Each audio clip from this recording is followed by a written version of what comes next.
Now, obviously, to invest in international markets requires a little bit of experience. So, can you give us a little bit of your background and how you got involved in doing all this? Well, I'll try and give you the real short story, which is I studied international business, and I went to graduate school at Columbia School of International Affairs and studied international finance and Middle East studies. And I worked in foreign exchange because it was internationally oriented.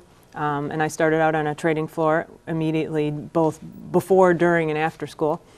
And then I moved on into financial publishing for several years, where I covered emerging markets for 10 years. And I recall you did some interesting things with Euromoney, correct? Oh, Euromoney was my favorite story because when I first started at Euromoney, the Berlin Wall was beginning to collapse. And I became Miss Eastern Europe when I first came on board, and I spent the first few years I was there literally in boots, trudging around central bank governor and minister of finance's decrepit offices in the snow, getting them to come to the first Western investment conference in what was then East Berlin. And nobody had any money. No one had any convertible currency. So our sponsors literally had to pay for everyone to travel. And that was one of my founding experiences. And that's a good indoctrination. You know, the dramatic changes that we've seen since then with Eastern Europe. In fact, we were discussing it before the show with regards to the fact that now you can travel as a European to Eastern Europe. You don't need visas. You know, the URL goes right through. It's an exciting time period there. It's been very gratifying for me to watch it. At the time, it seemed that everything was happening at a glacial pace, but in fact, the conversion of all of Eastern Europe and the former Soviet Union to capitalism, I think, has happened very, very quickly. That's great. And so on a scale of 1 to 10 with that conversion to capitalism, where do you consider Russia and Eastern Europe to be right now?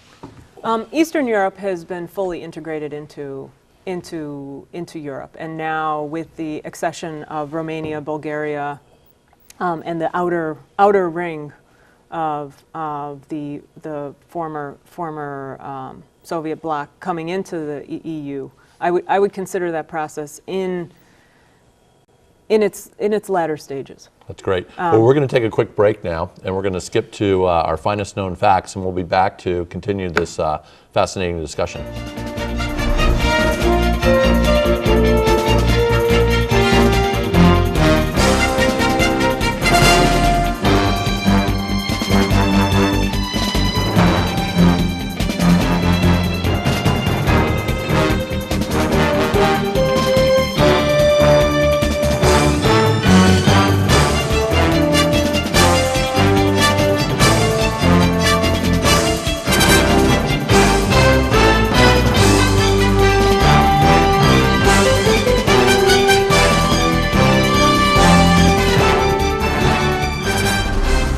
Welcome back. We were talking with Stacia Hachem.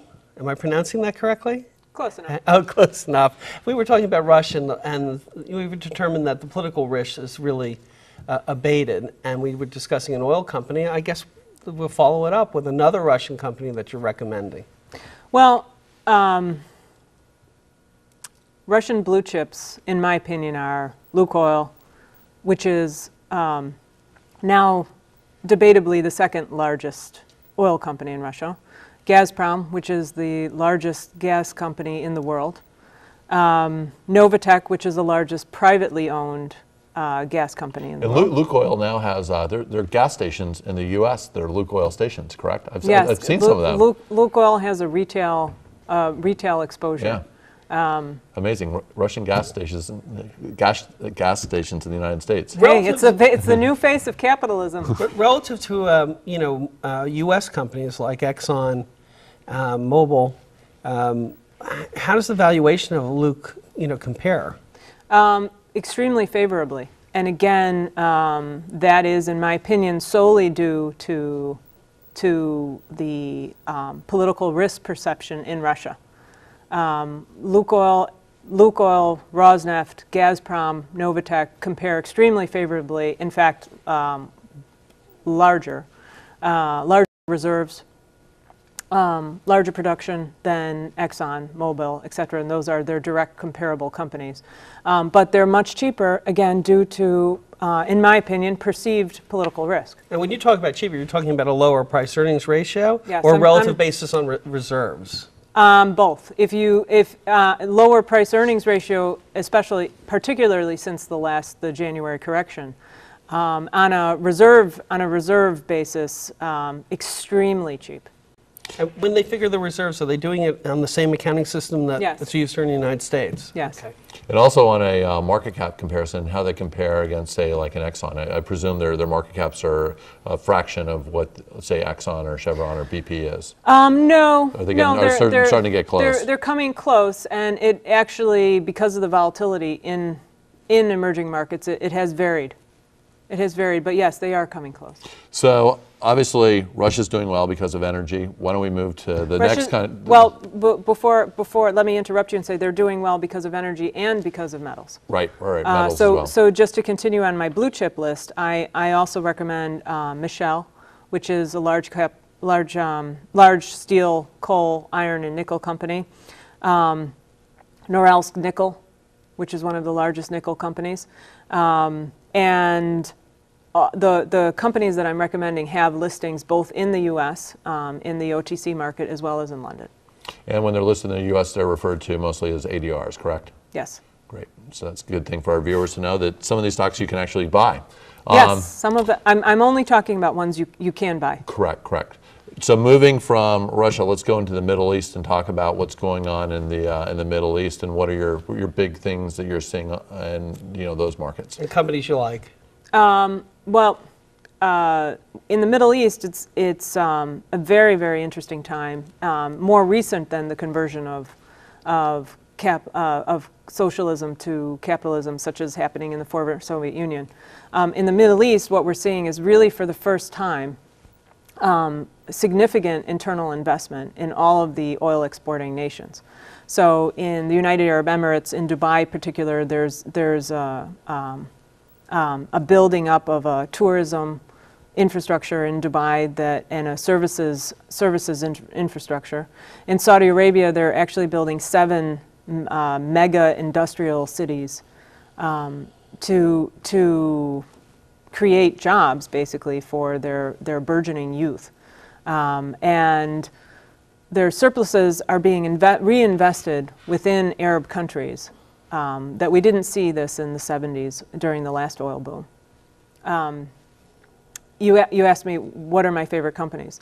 Well, I have a list of favorite companies. However, accessing Middle East companies is restricted. Most of Saudi Arabia is closed off currently to foreign investors. It is opening to Arab investors. In the United Arab Emirates, there are foreign ownership restrictions, so you can own them. There are, with the exception, there's 3 or 4 exceptions. You cannot. There are no U.S. or GDR listings. So for a retail American investor, it's very difficult to access. There are some ETFs for the show. I actually tried to find, how would I do this if I didn't have access to those markets, to Dubai in particular. Right. And there's a few London listed ETFs. There's one U.S. listed ETF, and the holdings in there are predominantly South African, though. So it's very, very, very tough to access. Arescom Construction, Arab Tech Construction. There's a huge construction boom, and that's what you want to be looking at.